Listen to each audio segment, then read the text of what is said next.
அதிகாலையில் எத்தனை பேர் நீங்கள் ஜெபம் பண்ணுறீங்கன்னு தெரியல. அதிகாலையில் ஜெபிக்கிற மனுஷன் நிச்சயமாக ஒரு வெற்றியுள்ள தேவ மனுஷனாக இருப்பான். நீங்கள் அதிகாலை ஜெபத்தை தயவு செய்து சொல்கிறேன், இங்கே இல்லை இப்போ இல்லை, உங்கள் வாழ்நாள் காலத்தில் விட்டுவிடவே விடாதிருங்கள்.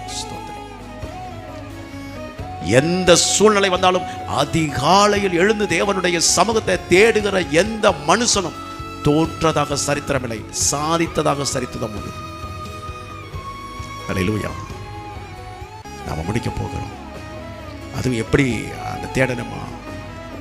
அந்த தாகத்தோடு வாஞ்சையோடு. மானானது நீரோடையை வாஞ்சித்து கதறுவது போல என் ஆத்துமா மீது அப்படிப்பட்ட ஒரு தாகத்தோடு ஜெபத்துக்கு போறோமா? தேவ சமூகத்தை தேட போறோமா? வேற எந்த சிந்தை இருக்க வேண்டாம். அப்பாவுடைய சமூகத்தை தினந்தோறும் தேடுகிற அனுபவம் உள்ள தேவ பிள்ளைகள், நீங்க அவர் முகத்தை தினம் பார்த்தீங்கன்னா எந்த மனுஷனுக்கும் முன்பாகவும் நீங்க வெட்கப்பட்டே போக மாட்டீங்க. எந்த மனுஷனுடைய முகமும் உங்களை வெட்கப்படுத்தாது.